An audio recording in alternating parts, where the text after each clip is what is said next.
పరిశుద్ధాత్మదేవుడు రాసిన ప్రకటన గ్రంథం. ఈ గ్రంథమును చదువువాడును వాటిని విని ఇందులో వ్రాయబడిన సంగతులను గైకును వారును ధన్యులు.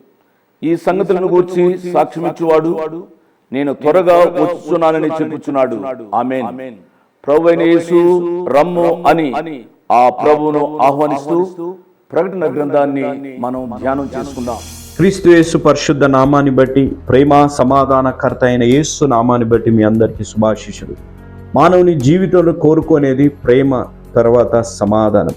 ఆ ప్రేమ సమాధానానికి కర్త అయిన దేవుడు మీ తోడై ఉన్నారు అనే ఆత్మీయ నడిపింపులో మనం నడిపింపబడాలి. ఆత్మీయ ధైర్యం మనం తెచ్చుకొని జీవించాలి అనంటే ఈ రక్షణ సువార్త విని రక్షణ పొందాలి. ఇంత గొప్ప అవకాశాన్ని సద్వినియోగం చేసుకొని కోట్లాది ప్రజలు ఈ రక్షణ సువార్త వినేటట్టు వారు వెళ్ళలేకపోయినా వెళ్ళేలాంటి యేసు అనుచల పరిచయను ప్రోత్సహించి బలపరిచిన మా ప్రియులు, మా ఆప్తులు, నా తల్లి సమానులు అమ్మగారు పద్మ గారు, వైఫ్ ఆఫ్ లేట్ మట్టం రాజు గారి కొరకై ప్రత్యేకంగా ప్రార్థిస్తున్నాం.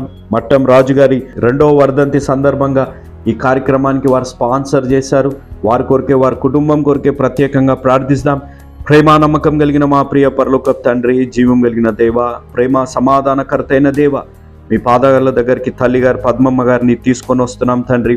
అమ్మగారు ప్రవ్వా మీ యందు నిరీక్షణ కలిగి ఉన్నారు. తన జీవితంలో ఎన్నో ఊహించని పరిస్థితులు తను ఎదుర్కొంటున్నప్పటికీ ప్రవ్వా, సొంత వారు గాయం చేసే పరిస్థితుల్లో ఉన్నప్పటికీ ప్రవ్వా, మీరు అమ్మగారిని ధైర్యపరిచి బలపరిచి తన జీవితంలో ప్రేమ సమాధానకర్త అయిన దేవుడు ఉన్నారు అనే ఆత్మీయ అనుభవంలోకి నడిపిస్తున్న విధానాన్ని బట్టి మీకు స్తుతులు స్తోత్రాలు చెల్లించుకుంటున్నాం తండ్రి. పద్మమ్మ గారిని, తన 2 బిడ్డలు ప్రవ్వా, కుమారుడు అరవింద్, కుమార్తె మంజు కొరకే, వారి భవిష్యత్తుల కొరకే ప్రత్యేకంగా ప్రార్థిస్తున్నాం. ఈ బిడ్డల్ని మీరు నిండుగా మెండుగా దీవించి ఆశీర్వదించండి. తల్లి పడుతున్న కష్టము ప్రవ్వా తండ్రి యజమానుడు లేనప్పటికీ తల్లి పడుతున్న కష్టాన్ని 2 బిడ్డలు గుర్తించి తన తల్లి ప్రవ్వా గర్వించే విధంగా తల్లి యొక్క త్యాగాన్ని, తల్లి యొక్క ప్రేమని, ప్రాముఖ్యంగా తల్లి యొక్క విశ్వాసాన్ని గుర్తించి దానికి అనుగుణంగా 2 బిడ్డలు జీవించే అనుభవంలోకి నడిపించి దీవించమని మేము బ్రతిమలాడుతున్నాం. 2 బిడ్డలకి మంచి భవిష్యత్తును అనుగ్రహించమని మేము వేడుకుంటున్నాం తండ్రి. మీ ద్వారా వీరు ప్రేరేపింపబడి ఈరోజు ప్రేమ సమాధానమైన సువార్త కోట్లాది ప్రజలు వినాలి.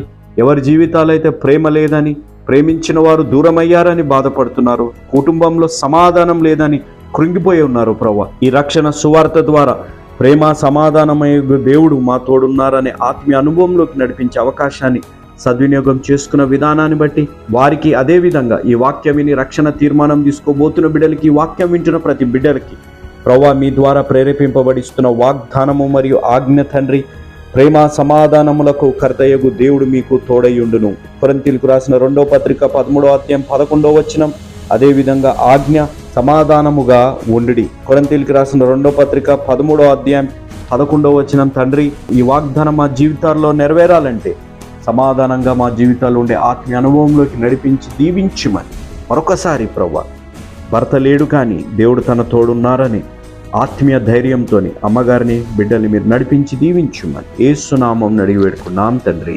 ఆమేన్. Praise the Lord. ఎలా ఉన్నారమ్మా? ఎలా ఉన్నారు బాబు? ఒక విషయాన్ని మనము ఎల్లప్పుడూ గుర్తుపెట్టుకోవాలి. అదేమిటి అనగా, మనం తినే తిండిని బట్టి కాదు, కట్టే బట్టను బట్టి కాదు, చేసే ఉద్యోగాలను బట్టి కాదు, మనకున్న ఆస్తిపాస్తులను బట్టి కాదు, మనకున్న ఏ స్థితిని బట్టి కాదు, 2 చేతులు జోడించి ప్రభువా మీ కృప, నేను బ్రతికి ఉన్నాను అని చెప్పి కృతజ్ఞతతో జీవించాలి అని ప్రభు పేరిట మనవి చేస్తున్నాను. యవన బిడ్డలు ఏ రీతిగా ఉన్నారు? కాలేజీకి, స్కూళ్లకు సక్రమంగా హాజరవుతున్నారా? ఏది ఏమైనప్పుడు కూడా యవనస్తులు క్రమంగా కాలేజీకి, హై స్కూల్కు వెళుతూ ఉండాలి, స్కూళ్లకు వెళుతూ ఉండాలి.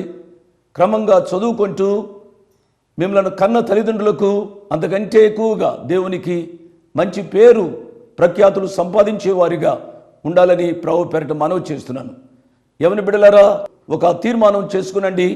ఇక నా జీవితంలో ఎన్నడూ నా తల్లిని, నా తండ్రిని దుఃఖపరచను, నేను మంచిగా ఇంట్లో జీవిస్తాను అనే తీర్మానాలు యవన బిడ్డలుగా మీరు చేసుకోవాలని ప్రభు పేరిట నేను మనవి చేస్తున్నాను. మంచిది. దేవుని యొక్క వాక్య ధ్యానంలోనికి వెళదాం. దేవుని యొక్క వాక్య ధ్యానంలోనికి వెళ్ళడానికి ముందుగా ప్రార్థన చేసుకుని దేవుని యొక్క వాక్య ధ్యానంలోనికి వెళదాం. దయచేసి తలలు వంచండి, కండ్లు మూసుకునండి, మోకరించండి. కృపా సత్య సంపూర్ణుడు అయిన మా ప్రియ పరలోకపు తండ్రి, వందనాలు, స్తోత్రాలు. నీ కుమారుడు మా రక్షకుడు యేసు ప్రభు వారి యొక్క అతి శ్రేష్టమైన నామంలో మోకరించి ప్రార్థించడానికి, తల వంచి ప్రార్థనలో పాల్గొనడానికి ఇచ్చిన ఈ మహాభాగ్యం కొరకై వందనాలు, స్తోత్రాలు చెల్లిస్తున్నాము నాయనా. ఎంతమంది ప్రార్థనలో పాల్గొంటున్నారు వారిని అందరినీ నిండారుగా దీవించండి నాయనా. ఎవరైనా అనారోగ్యంగా ఉండి ప్రార్థనలో మోకరించి ఉంటే, ప్రార్థనలో పాల్గొంటూ ఉంటే నాయనా, మీ ప్రేమగల హస్తము చేత వారిని ముట్టి స్వస్థపరచుమని అడుగుతున్నాం ప్రభువా. మానసిక నెమ్మది లేక, శారీరక బలహీనతతో, ఆధ్యాత్మిక నెమ్మది లేక ఎంతమంది ప్రార్థనలో పాల్గొంటున్నారో నాయనా, వారిని కనికరించండి. వారి కుటుంబాలలో శాంతి, సమాధానం దయచేయండి నాయనా. సంతోషము, సంతృప్తిని అనుగ్రహించండి ప్రభువా. కుటుంబాల్లో బిడ్డలకు ఆరోగ్యాన్ని దయచేయమని అడుగుతున్నాను నాయనా. సంతానం లేని మా ప్రియ చెల్లెండ్రను, బిడ్డలను జ్ఞాపకం చేసుకుంటున్నాం. వారికి సంతాన ప్రాప్తిని అనుగ్రహించండి ప్రభువా. మా బిడ్డలు చదువుకుంటున్నారు ప్రభువా, వారి చదువులలో సహాయం చేయండి స్వామి. ఆయా కాంపిటేటివ్ ఎగ్జామినేషన్ రాసి ఉద్యోగాలకు ఎదురు చూస్తున్న మా యవ్వన బిడ్డలను నిండారుగా దీవించండి ప్రభువా. ఈ దినాల్లోనైనా ప్రసవించిన మా ప్రియ బిడ్డలను దీవించండి ప్రభువా. చంటి బిడ్డలను కాపాడుమని అడుగుతున్నాం ప్రభువా. ఎవరైనా ఆసుపత్రిలో ఉంటే స్వామి, మీ కాయపడిన హస్తం చేత వారిని ముట్టి స్వస్థపరచుమని అడుగుతున్నాం ప్రభు. కృప చూపించండి నాయన. ఈ యొక్క ధ్యానము మా వ్యక్తిగత, కుటుంబ, పరిచర్య, సంఘ జీవితాలకు మేలుకరంగా దీవించుమని యేసు ప్రభు వారి ఉన్నతమైన నామమున స్తుతించి ఘనపరిచి వేడుకుంటున్నాము తండ్రి, ఆమేన్. మోకరించి ప్రార్థనలో పాల్గొన్న మీ అందరికీ నా ప్రత్యేక వందనాలు. ఈరోజు వాక్య ధ్యానాంశము సింహాసనంపై ఉన్న తండ్రి అయిన దేవుని ఆరాధించుట. సింహాసనంపై తండ్రి అయిన దేవుడు ఉన్నాడు. ఆయన్ను ఏ రీతిగా ఆరాధించారో అటువంటి ఆరాధన మన యొక్క జీవితాల్లో కూడా నేర్చుకుందాం. ధ్యాన భాగము ప్రకటన గ్రంథం 4వ అధ్యాయము 2వ వచనము నుండి 11వ వచనం వరకు నేను చదువుతాను. జాగ్రత్తగా మీరు వినాలి. 2వ వచనం, ప్రకటన గ్రంథం 4వ అధ్యాయం. వెంటనే నేను ఆత్మవశుడనైతిని, అదిగో పరలోకమందు ఒక సింహాసనము వేయబడి ఉండెను. సింహాసనమునందు ఒకడు ఆసీనుడై ఉండెను. ఆసీనుడైన వాడు దృష్టికి సూర్యకాంత పద్మరాగములను పోలినవాడు. మరకతం వలె ప్రకాశించు ఇంద్రధనస్సు సింహాసనమును ఆవరించి ఉండెను. సింహాసనము చుట్టూ 24 సింహాసనములుండెను. ఈ సింహాసనములందు 24 పెద్దలు తెల్లని వస్త్రములు ధరించుకొని తమ తలల మీద సువర్ణ కిరీటములు పెట్టుకున్న వారై కూర్చుండిరి. ఆ సింహాసనములో నుండి మెరుపులను, ధ్వనులను, ఉరుములను బయలుదేరుచున్నవి. మరియు ఆ సింహాసనము ఎదుట 7 దీపములు ప్రజ్వలించుచున్నవి. అవి దేవుని 7 ఆత్మలు. మరియు ఆ సింహాసనం ఎదుట స్ఫటికమును పోలిన గాజు వంటి సముద్రం అన్నట్టుండెను. ఆ సింహాసనమునకు మధ్యను, సింహాసనము చుట్టూను, ముందు వెనుక కన్నులతో నిండిన 4 జీవులుండెను. మొదటి జీవి సింహం వంటిది, 2వ జీవి దూడ వంటిది, 3వ జీవి మనుషుని ముఖము వంటి ముఖము గలది, 4వ జీవి ఎగురుచున్న పక్షిరాజు వంటిది. ఈ 4 జీవులలో ప్రతి జీవికి 6 రెక్కలుండెను. అవి చుట్టూను, రెక్కల లోపటను కనులతో నిండినవి. అవి భూత, వర్తమాన, భవిష్యత్ కాలములలో ఉండు సర్వాధికారియు దేవుడు నగు ప్రభు పరిశుద్ధుడు, పరిశుద్ధుడు, పరిశుద్ధుడు అని మానక రాత్రింబగళ్ళు చెప్పుచుండెను. ఆ సింహాసనమునందు ఆసీనుడైండి యుగ యుగములు జీవించున్న వానికి మహిమయు, ఘనతయు, కృతజ్ఞతాస్తుతులను కలుగునుగాకని ఆ జీవులు కీర్తించుచుండగా ఆ 24 పెద్దలను సింహాసనమునందు ఆసీనుడైండు వాని ఎదుట సాగిలపడి యుగ యుగములు జీవించున్న వానికి నమస్కారము చేయొచ్చు. ప్రభువా మా దేవా, నీవు సమస్తమును సృష్టించితివి. నీ చిత్తమును బట్టి అవి ఉండెను, దానిని బట్టి సృష్టింపబడును గనుక నీవే మహిమయు, ఘనత, ప్రభావములు పొందనర్హుడు అని చెప్పుచు తమ కిరీటములను ఆ సింహాసనం ఎదుట వేసిరి. పిల్లరా, మన ముందు చక్కటి పాఠము ఉంది. ఈ పాఠాన్ని మనం చాలా ఆధ్యాత్మికంగా ఆలోచించాలి. కొన్ని సత్యాలు నేను వరుసగా ధ్యానం చేస్తాను. అక్కడ ఒక సింహాసనము వేయబడి ఉంది. పరలోకమందు ఒక సింహాసనము వేయబడి ఉంది. ఈ సింహాసనాన్ని ఏమంటాము అనగా, ఇది తీర్పుల సింహాసనము. కాబట్టి సంఘము పైకి ఎత్తబడింది. భూలోకంలో అవిశ్వాసులుగా ఉన్నవారు మిగిలిపోయారు. వారి మీద ఎటువంటి తీర్పులు ఇవ్వబడుతున్నాయో ఆ సింహాసనము నుండి అవి వెలువడుతున్నట్లుగా మనం చూస్తాం. ఇది తీర్పుల సింహాసనముగా మనము గ్రహించాలని ప్రభు పక్షంగా నేను మనవి చేస్తున్నాను. ఈ సింహాసనమునందు ఒకడు ఆసీనుడైండును. ఆసీనుడైన వారు ఎవరు అని మనం ఆలోచించినట్లయితే ఆయన తండ్రి అయిన దేవుడు. ఆసీనుడైన వాడు దృష్టికి సూర్యకాంత పద్మరాగములను పోలినవాడు అని ఉంది. కాబట్టి కూర్చున్నవాడు, ఆ సింహాసనం నందు కూర్చున్నవాడు సూర్యకాంతం వలె పద్మరాగం వలె ఉన్నాడు. కానీ ఆయన ఆకారమును గూర్చి ఏమీ చెప్పబడలే. దట్ మీన్స్ దానికి అర్థం మనం గ్రహించవలసింది ఏమిటి అనగా, తండ్రి అయిన దేవునికి ఏ ఆకారము లేదు అని గ్రహించాలి. యోహాను సువార్త 4వ అధ్యాయము 24వ వచనంలో మనం గమనించినట్లయితే, దేవుడు ఆత్మ గనుక ఆయన్ను ఆరాధించువారు ఆత్మతోనూ సత్యముతోనూ ఆరాధించాలి. ఆత్మదేవునికి ఏ రూపము లేదు. కాబట్టి ఒక రూపాన్ని కల్పించి ఒక విగ్రహాన్ని చేసి ఆ విగ్రహాన్ని పూజించకూడదు అని దేవుని యొక్క వాక్యం సెలవిస్తోంది. ఈనాడు చాలామంది క్రైస్తవేతలను విమర్శిస్తూ ఉంటారు. మీరు విగ్రహారాధన చేస్తున్నారు అన్నట్టుగా ఏమేమో విమర్శిస్తూ ఉంటారు. క్రైస్తవేతరులను విమర్శించేదానికంటే క్రైస్తవులుగా చలామణి అవుతున్న వారిలో కూడా విగ్రహారాధన ఉంది అనే విషయాన్ని నేను జ్ఞాపకం చేస్తున్నాను. క్రైస్తవ సంఘాలలో విగ్రహాలను పెట్టి పూజ చేయడం లేదా? ఇంకొక కోణంలోంచి నేను వస్తున్నాను. విగ్రహం అంటే ఏదో ప్రతిమ మాత్రమే కాదు. నీ జీవితంలో దేవుని కంటే దేనిని ఎక్కువగా ప్రేమించినా అది నీ జీవితంలో విగ్రహం అవుతుంది అనే సత్యాన్ని గమనించాలని ప్రభు పేరిట నేను మనవి చేస్తున్నాను. కొంతమంది దేవుని లెక్క చేయకుండా వారి అందచందాలను లెక్క చేస్తూ ఉంటారు. వారి అందచందాలే వారికి విగ్రహాలు, ఆస్తిపాస్తులే వారికి విగ్రహాలు. కొంతమందికి భార్యలు విగ్రహాలు, కొంతమందికి ఉద్యోగాలు విగ్రహాలు, కొంతమందికి బిడ్డలు విగ్రహాలు. ప్రియులారా, విగ్రహారాధన దేవుని దృష్టికి ఘోరమైన పాపమని ఈనాడు వింటున్న ప్రియులు గమనించాలని ప్రభు పక్షంగా నేను మనవి చేస్తున్నాను. ఆయన ఆత్మ గనుక ఆత్మతోనూ సత్యముతోనూ ఆయన్ను ఆరాధించాలి అని దేవుని యొక్క వాక్యం సెలవిస్తూ ఉంది. ఆయన ఏ రీతిగా ఉన్నాడు అనగా, దేవుని యొక్క వాక్యంలో మనం చూస్తాం కదూ, ఆసీనుడైన వాడు దృష్టికి సూర్యకాంత పద్మరాగములను పోలినవాడు. సూర్యకాంతము అనే మాట మనం ఆలోచించినట్లయితే దగ్గ మెరియు ఒక రత్నం అని దేవుని యొక్క వాక్యంలో చూస్తాం.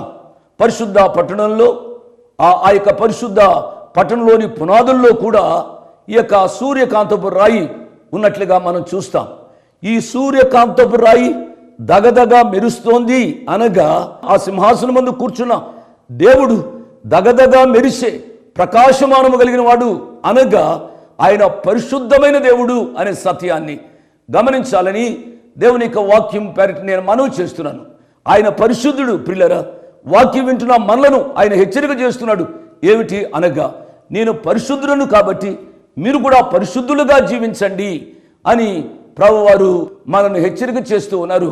మన యొక్క జీవితంలో పరిశుద్ధత కలిగి జీవించడానికి తీర్మానం చేసుకుందాం. మన చూపులో పరిశుద్ధత. ప్రియులరా, నేను మనవి చేస్తున్నాను, ఒక స్త్రీని మోహపు చూపుతో చూచువాడు ఆమెతో వ్యభిచరించినట్లే అని దేవుని యొక్క వాక్యం సెలవిస్తుంది. మన చూపులో పరిశుద్ధత, పైకు కనబడని తలంపులలో పరిశుద్ధత. ఎంతో భక్తిగా ఉన్నట్టుగా ఉంటాము, తలంపులలో పాపం చేస్తూ ఉంటాం. మన చూపులో పరిశుద్ధత, మన తలంపులలో పరిశుద్ధత, మన క్రియలలో పరిశుద్ధత, మన మాటలలో పరిశుద్ధత. ప్రియులరా, ఆయన పరిశుద్ధుడు కాబట్టి మనము కూడా పరిశుద్ధులుగా జీవించడానికి తీర్మానం చేసుకున్న వాళ్ళని నేను మనవి చేస్తూ ఉన్నాను. అది మాత్రమే కాకుండా ఆయన పద్మరాగమును పోలినవాడు అని దేవుని యొక్క వాక్యం సెలవిస్తోంది. పద్మరాగము ఇది ఎర్రని రంగు కలిగిన ఒక రత్నము అని మనం చూస్తాం. ఎరుపు రంగు అని మనం ఎప్పుడైతే ఆలోచిస్తున్నామో ఆ ఎరుపు రంగు ప్రియులరా, అది దహించు అగ్నికి సాదృశ్యంగా ఉన్నట్టుగా చూస్తాం. అనగా మన తండ్రి అయిన దేవుడు దహించు అగ్ని వంటి వాడు అనగా పాపమును సహించేవాడు కాదు అనే సత్యాన్ని గమనించాలని ప్రభుపేట నేను మనవి చేస్తున్నాను. మన జీవితాలలో ఎటువంటి పాపం ఉన్నప్పటికీ కూడా యథార్థ హృదయంతో ఆ ప్రియ ప్రభు యొక్క పాద సన్నిధికి వెళ్ళి, ప్రభువా నా పాపము చెత్తను దహించు అని అడిగినట్లయితే నీ పాపాన్ని దహిస్తాడు. నీ పాపములో ఇంకా జీవిస్తే దహించు అగ్నిగా నీ జీవితాన్ని దహించడానికి అవకాశం ఉంది అనే సత్యాన్ని గమనించాలి అని ప్రభు పేరిట నేను జ్ఞాపకం చేస్తూ ఉన్నాను. ఆసీనుడైన వాడు దృష్టికి సూర్యకాంత పద్మరాగములను పోలినవాడు. అంత మాత్రమే కాకుండా మరకతం వలె ప్రకాశించు ఇంద్రధనస్సు సింహాసనమును ఆవరించిండెను. ఈ ధనస్సు దేనిని జ్ఞాపకం చేస్తుంది అనగా నోహోతో చేసిన కృపా నిబంధనను జ్ఞాపకం చేస్తుంది. దేవుడైన యెహోవా కూర్చున్న సింహాసనము చుట్టూ ఆ యొక్క ఇంద్రధనస్సు ఆవరించి ఉన్నట్లుగా మనం చూస్తాం. ఆయన కృపా నిబంధన ఆయన సింహాసనము చుట్టూ ఉన్నట్టుగా మనం జ్ఞాపకం చేస్తున్నాం. ప్రియులరా, నోహు కాలంలో వచ్చిన ఇంద్రధనస్సు అది అర్ధచంద్రాకారంగా ఉండింది. కానీ ఈ పరలోకంలో చూస్తున్న ఈ ఇంద్రధనస్సు సంపూర్ణముగా గుండ్రముగా ఉన్నట్టుగా మనం చూస్తూ ఉన్నాం. ఆయన యొక్క కృప అపరిమితమైనది, ఆయన కృప సంపూర్ణమైనది అని గ్రహిస్తామా? ఇంకొక సత్యాన్ని నేను చెప్పనా? అది తీర్పుల సింహాసనము అని చెప్పాను కదూ. ఆ తీర్పులో కూడా ఆయన కృప ద్వారా నిన్ను హెచ్చరిస్తూ ఉన్నారు అనే సత్యాన్ని గమనించాలి. ఆయన కృపామయుడు కాబట్టి ఇంకా నీవు దహించబడకుండా ఉన్నావు. ఆయన కృపామయుడు కాబట్టి ఇంకా నువ్వు మరణించకుండా ఉండి ఉన్నావు. లేక నీ పాప జీవితంలో ఏనాడు నీవు నాశనం కావలసి ఉండి ఉంది. కానీ ఆ కృపామయుడు, ఆ ప్రేమామయుడు కాపాడుతూ వచ్చారు. ఆ ప్రభు వారికి ఏమి చెల్లించి ఆయన రుణాన్ని తీర్చుకోగలం. ప్రియులరా, రెండు చేతులు జోడించి ప్రభువా మీకు స్తోత్రాలు, నైనా సజీవంగా ఉండే కృప నాకు ఇచ్చినందుకై మీకు స్తోత్రాలు అని చెప్పి ఆ ప్రభు వారిని స్తుతిస్తూ కృతజ్ఞత కలిగిన మనసుతో దేవుని యొక్క వాక్యాన్ని వినుమని ప్రభుపేట నేను మనవి చేస్తున్నాను. సింహాసనము చుట్టూ 24 సింహాసనములుండెను. ఈ సింహాసనములందు 24 పెద్దలు తెల్లని వస్త్రములు ధరించుకొని తమ తలల మీద సువర్ణ కిరీటములు పెట్టుకున్న వారై కూర్చుండిరి. ప్రియులరా, నేను కొన్ని పటాలు మీ మధ్యకు అర్థమయ్యే రీతిగా నేను తీసుకుని వచ్చాను. చూడండి, ఇది తండ్రి అయిన దేవుడు సింహాసనం మీద కూర్చున్నట్లుగా మనం చూస్తాం. కాబట్టి ఈ సింహాసనము చుట్టూ 24 పెద్దలు కూర్చున్నట్లుగా దేవుని యొక్క వాక్యంలో ఏదైతే నేను చదివానో ఈ యొక్క పటంలో మనం చూస్తూ ఉన్నాం. ఇది రంగులుగా ఉన్న పటాన్ని నేను తీసుకుని వచ్చాను. తండ్రి అయిన దేవుడు ఏ రూపము ఇవ్వబడలేదు. ఈయన చుట్టూ 24 పెద్దలు 24 సింహాసనముల మీద కూర్చున్నట్లుగా మనం చూస్తాము. పిల్లరా, ఆ సింహాసనము చుట్టూ 24 సింహాసనములుండెను. ఆ సింహాసనములందు 24 పెద్దలు తెల్లని వస్త్రములు ధరించుకొని తమ తలల మీద సువర్ణ కిరీటములు పెట్టుకున్న వారై కూర్చుండ్రి. పెద్ద ప్రశ్న ఏమిటి అనగా, ఈ సింహాసనంలో ఎందుకు కూర్చున్న ఈ 24 పెద్దలు ఎవరు? 24 పెద్దలే కూర్చోవడానికి కారణం ఏమిటి అనే ప్రశ్నలు చాలా ఉత్పన్నం అవుతాయి. ప్రియులరా, ఈ 24 పెద్దలు ఎవరు అనగా, కొంతమంది వీరు దేవదూతలు అని అంటూ ఉంటారు. వీరు దేవదూతలు అని మనం అంగీకరించడం అంత సమంజసంగా ఉండదు. ఎందుచేతనగా దేవదూతలు ఎల్లప్పుడూ కూడా నిలుచొని ఆ దేవుణ్ణి ఆరాధిస్తూ ఉంటారు. కానీ ఇక్కడ పెద్దలు కూర్చుని అని దేవుని యొక్క వాక్యంలో మనం చదివాం. కాబట్టి వీరు దేవదూతలు కాదు అనే ముగింపులోనికి మనం రావాలి. ఒకటి. రెండవది, 24 మందే ఎందుకు ఉన్నారు అనగా, మనం పాత నిబంధన గ్రంథంలో దినవృత్తాంతంలో మొదటి గ్రంథం 24వ అధ్యాయాన్ని చదివినట్లయితే, దావీదు మహారాజు కాలంలో యాజకులు చాలామంది ఉండేవారు. ఆ యాజకులను 24 వంతులుగా చేసి 24 భాగాలుగా చేసి ఒక్కొక్క భాగానికి ఒక్కొక్క పెద్ద అనగా 24 భాగాలుగా 24 పెద్దలను ఆయన నియమించాడు. వారి వారి వంతు చొప్పున 2 వారాలకు ఒకసారి వచ్చి వారి యాజక ధర్మము వారు చేసేవారు. అదే మాట లూకా సువార్త మొదటి అధ్యాయంలో మనం చూస్తాం కదా. జకర్యా కాలంలో కూడా ఆయన వంతు వచ్చినప్పుడు ఆయన యాజక ధర్మాన్ని నిర్వహించినట్లుగా మనం చదువుతూ ఉంటాం. కాబట్టి ఈ 24 యాజకులు అని చెప్తూ ఉంటారు. అది 2వ తలంపు. 3వ తలంపు ఏమిటి అనగా, 24 అనగా 2 × 12 = 24 అనగా పాత నిబంధన గోత్రకర్తలు 12 మంది, అపోస్తలులు 12 మంది, 12 + 12 24 మంది అని అంటారు. దీనికి బలంగా వారు చెప్పే మాట ఏమిటనగా, యెరూషలేములో ఉన్న పరిశుద్ధ పట్టణంలో 12 మంది గోత్రకర్తల పేర్లు వ్రాయబడ్డాయి. ఆ పట్టణం యొక్క పునాదులపై 12 మంది అపోస్తులుల పేర్లు వ్రాయబడ్డాయి. కాబట్టి 12 + 12 24 మంది, 24 మంది పెద్దలు అంటూ ఉంటారు పిల్లరా. అది 3వ ఆలోచన. 4వ ఆలోచన, ఆ 24 పెద్దలు తెల్లని వస్త్రములు ధరించుకున్నట్లుగా మనం చూస్తాం. కాబట్టి మీలో చాలామంది నేను తెల్లని వస్త్రాలతో రావడం మీరు చూస్తూ ఉంటారు. ఈ తెలుపు దేనిని జ్ఞాపకం చేస్తుంది అనగా పరిశుద్ధతను జ్ఞాపకం చేస్తుంది. పాపము నుండి మోచబడిన మనము తెల్లని వస్త్రాలు ధరించి ఆ ప్రభు యొక్క సముఖంలో మనం కూర్చుంటాము అనే సత్యాన్ని జ్ఞాపకం చేసుకోవాలి. ఈ తెలుపు విమోచనకు గుర్తుగా ఉంటుంది. యెషయా భక్తుడు తను వ్రాసిన 1వ అధ్యాయంలో 18వ వచనంలో చెప్పాడు, మన పాపములు కెంపు వలె ఎర్రనవైనప్పటికీ కూడా ఆయన మన యొక్క దోషాలను క్షమించి తెల్లగా ఉన్నవలే ఆయన చేశాడు అని దేవుని యొక్క వాక్యంలో మనం చూస్తాం కదూ. యెషయా గ్రంథము 1వ అధ్యాయము 18వ వచనంలో 2వ భాగాన్ని నేను చదువుతున్నాను. మీ పాపములు రక్తం వలె ఎర్రనివైనను అవి హిమం వలె తెల్లబడును, కెంపు వలె వైనను అవి గొర్రెబొచ్చు వలె తెల్లని వగును. కాబట్టి ఇక్కడ తెల్లని వస్త్రాలు ధరించుకున్న వారు ఆ సింహాసనం మీద కూర్చున్నారు అనగా వారు రక్షింపబడిన వారు అని మనము అర్థం చేసుకోవాలి. 1.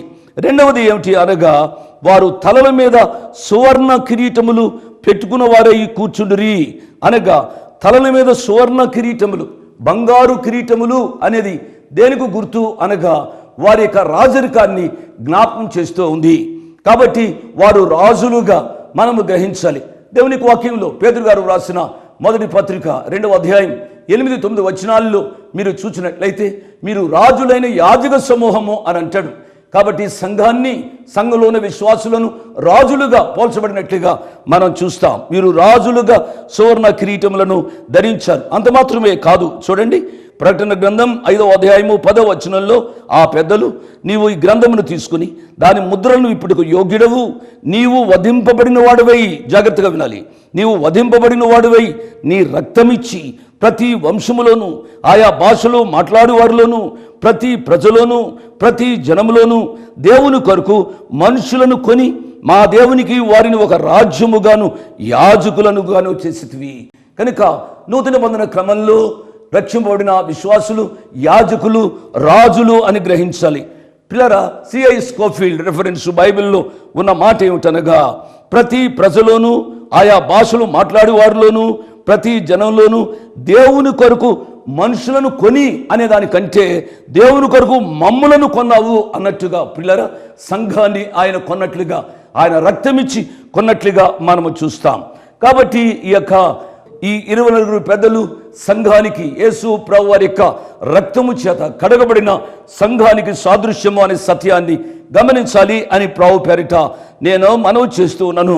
ఆ 24 పెద్దలు తెల్లని వస్త్రములు ధరించుకుని తమ తలల మీద సువర్ణ కిరీటములు పెట్టుకున్న వారై కూర్చుండిరి. పిల్లరా, నేను పట్టణంలో చూపెట్టాను, వారి కిరీటాలు పెట్టుకున్నారు. దేవుని నామానికి స్తోత్రం. మన యొక్క జీవితాలలో మనము నమ్మకంగా బ్రతికినట్లయితే మనకు కూడా ప్రభు వారు వాగ్దానం చేస్తూ ఉన్నారు, మనకు కూడా ఆయన కిరీటాలు ఇస్తారు అనే సత్యాన్ని మనము గమనించాలి. పిల్లరా, పౌలు గారు తిమోతికి రాసిన 2వ పత్రిక 4వ అధ్యాయము 8వ వచనం, రెండవది శ్రమలు సహించిన వారికి దేవుడు వాగ్దానం చేసిన కిరీటము జీవ కిరీటము. ప్రకటన గ్రంథం 2వ అధ్యాయము 10వ వచనం. యాకోబు గారు రాసిన పత్రిక 1వ అధ్యాయము 12వ వచనం. 3వ కిరీటము ఏమిటి అనగా నమ్మకముగా సేవ చేసిన సంఘ కాపరులకు వాడబారిని మహిమా కిరీటాన్ని ఆయన వాగ్దానం చేసినట్లుగా మనం చూస్తాం. పేతురు గారు రాసిన 1వ పత్రిక 5వ అధ్యాయము 4వ వచనం. 4వ కిరీటము ఏమిటి అనగా ఆత్మలను సంపాదించు వానికి అతిశయ కిరీటాన్ని ప్రభువారిచ్చారు. పిల్లరా, ఈ సత్యాలు మనం అర్థం చేసుకోవాలి. మనం ఎంతగా ఆత్మలను సంపాదిస్తామో ఆ ప్రియ ప్రభు మన యొక్క జీవితంలో ఆనంద కిరీటము, అతిశయ కిరీటము పెడుతూ ఉన్నట్లుగా మనం గమనించాలి. పౌలు గారు తెస్సలోనికలకు రాసిన 1వ పత్రిక 2వ అధ్యాయము 19వ వచనం. చివరిది 5వ కిరీటము ఏమిటి అనగా మన యొక్క ఆధ్యాత్మిక పరుగు పందెంలో జయము పొందిన వారికి ఆయన ఇచ్చే కిరీటము అక్షయ కిరీటము. పౌలు గారు కొరింథీ సంఘానికి రాసిన 1వ పత్రిక 9వ అధ్యాయము 25వ వచనం. వారు సువర్ణ కిరీటములు పెట్టుకున్న వారై కూర్చున్నారు. ఆ సువర్ణ కిరీటాలే 5 కిరీటాలుగా గ్రహించాలని ప్రభు పక్షంగా నేను మనవి చేస్తున్నాను. ప్రియ తమ్ముడు, ప్రియ చెల్లెమ్మా, ఇప్పుడు నీ యొక్క ఆధిక్యతను నువ్వు గమనించవద్దు. ఆ 24 పెద్దలలో నీవు కూడా ఒకదానివిగా ఉండాలి. ఆ 24 పెద్దలు సువర్ణ కిరీటాలు ధరించుకున్న రీతిగా నీవు కూడా ధరించుకోవాలి. అనగా భూలోకములో ఆ ప్రభు కొరకు నమ్మకంగా జీవించమని ప్రభు పేరిట నేను మనవి చేస్తున్నాను. ఈ కార్యక్రమం వినే వరకు నీవు ఇంకా రక్షింపబడకపోతే, మారు మనసు పొందకపోతే, యేసు ప్రభు వారిని నీ సొంత రక్షకునిగా అంగీకరించకపోతే ఇదే అనుకూల సమయం, ఇదే రక్షణ దినం. నీ నామకార్థ క్రైస్తవత్వాన్ని బట్టి నువ్వు సంతృప్తి చెందవద్దు, సంతోషించవద్దు. నీకేదో తెలుసును అని నువ్వు అతిశయపడవద్దు. ఇంకా పాపను నిగ్రహిస్తే మోకాళ్ళ మీదకి వచ్చి, ప్రభువా నన్ను క్షమించి నీ కుమారుడిగా, నీ కుమార్తెగా స్వీకరించి ఆ పరలోక రాజ్యంలో మీ ఎదుట, మీ సముఖంలో కూర్చునే భాగ్యాన్ని దయచేయమని ప్రార్థించమని ప్రభు పేరిట నేను మనవి చేస్తున్నాను. అట్టి కృప పరిశుద్ధాత్మ దేవుడు వాక్యం విన్న ప్రతి బిడ్డకు అనుగ్రహించును గాక. ఆమేన్. Praise the Lord. దేవుని నామానికి స్తోత్రం కలుగును గాక. విజయవాడ ఇంకా తదితర ప్రాంతాలలో భయంకరమైన వర్షాలను బట్టి అనేక మంది ఇబ్బందులలో ఉంటూ ఉన్నారు. కాబట్టి ఇలాంటి వారికి యేసు అనుచరులు ఏదో ఒక రీతిలో సహాయం చేయాలని మేము ప్రయత్నిస్తూ ఉన్నాము. నేను హైదరాబాద్ నుంచి వెళ్ళడానికి లేని పక్షాన కృష్ణా డిస్ట్రిక్ట్ కోఆర్డినేటర్గా ఉన్న మా ప్రియ సహోదరుడు బ్రదర్ బి సుధాకర్ రావు గారు అక్కడ ఉండడం, వారు చేతనైనంతగా శక్తి మేరకు వారు చేయగలిగిన సహాయం వారు చేస్తూ ఉన్నారు. వాటి కొన్ని దృశ్యాలు మనం చూద్దాం. ఈ దృశ్యాలను మీరు చూశారు కదా. కాబట్టి యేసు అనుచరులుగా మాకున్న శక్తి మేరకు మేము చేయగలిగింది మేము చేస్తూ ఉంటాము కూడా. కాబట్టి మీరు వీటి కొరకు మీరు ప్రార్థించండి, మీరు బలపరచండి. ఇలాంటి వారి కొరకు మీరు ప్రార్థించండి. ఇంకా మేము బలమైన రీతిలో ఇలాంటి వారికి, లంక ప్రాంతాల్లో ఉన్న వారికి ప్రాముఖ్యంగా సహాయం చేసే విధంగా దేవుడు మమ్మల్ని నడిపించాలని ప్రార్థించండి. దేవుడు మిమ్మల్ని దీవించి ఆశీర్వదించునుగాక. ఆమేన్. Praise the Lord. మీ ముందుకు రావడానికి ఒక ప్రాముఖ్యమైన కారణం, మేము ఈ టీవీ పరిచర్యని ఎందుకు ప్రారంభించాం, ప్రాముఖ్యంగా తండ్రి అయిన నాన్నగారు, కీర్తిశేషులైన నాన్నగారు జోష్ అన్నగారు ఎందుకు ప్రారంభించారు అనేది వారి మాటల్లోనే విందాం. ఈ కార్యక్రమాన్ని నిర్వహించడానికి నేను ఎంతో ధైర్యం చేశాను అనే విషయాన్ని జ్ఞాపకం చేస్తున్నాను. డబ్బుండి కార్యక్రమాన్ని ప్రారంభించలేదు. నన్ను రక్షించి ఇంతవరకు పిలిచిన ప్రభు ఉన్నారు అని, తదుపరి విశ్వాసులైన మీరు ఉన్నారు అనే ధైర్యంతో ఈ కార్యక్రమాన్ని కొనసాగిస్తున్నాం. విన్నారు కదా, నాన్నగారు ఏ ధైర్యమైతే వారు చేసి టీవీ కార్యక్రమాలని ప్రారంభించారు. మన రక్షకుడైన యేసు ఉన్నారని, విశ్వాసులైన మీరు ఉన్నారనే ధైర్యంతోనే ఈ టీవీ కార్యక్రమాలని మేము కొనసాగిస్తున్నాం గత సంవత్సరాలుగా. ఇక ముందు కూడా మేము కొనసాగించాలి అని అంటే మీలో విశ్వాసులైన మీరు, ప్రేరేపింపబడ్డవారు మీరు, వచనం వెంబడి వచ్చిన ధ్యానాలు జోషన్న గారివి, పాయింట్ వైజ్ ధ్యానాలు జాన్ స్పర్జన్ గారివి, హీరోస్ ఆఫ్ ది బైబిల్ అనే సిరీస్ ధ్యానాలు భక్త్ సింగ్ నావి కొనసాగేటట్టు మీరు ప్రేరేపింపబడితే, మీరు సహాయం చేసి మీరు నేరుగా నాతోని మాట్లాడవచ్చు. నాతో మాట్లాడి మాకు సహాయం చేయాలనేది నా మనవి. కాబట్టి మీరందరూ ఏ భారమైతే, సేవా భారమైతే నాన్నగారు గత 40 సంవత్సరాలుగా ముందుకు కొనసాగించారు, ఇప్పుడు యవనస్తులమైన మా అన్నగారు జాన్ స్పర్జన్ గారు మాపై ఉంది. కాబట్టి మీరు కూడా ఏ విధంగా నాన్నగారిని అయితే ప్రోత్సహించారు, నాన్నగారిని ఆదరించారు, మమ్మల్ని కూడా ఆ విధంగానే ప్రోత్సహించి ఆదరిస్తారని నమ్ముచు సెలవు తీసుకుంటున్నాను. దేవుడు మిమ్మల్ని దీవించి ఆశీర్వదించునుగాక. ఆమేన్.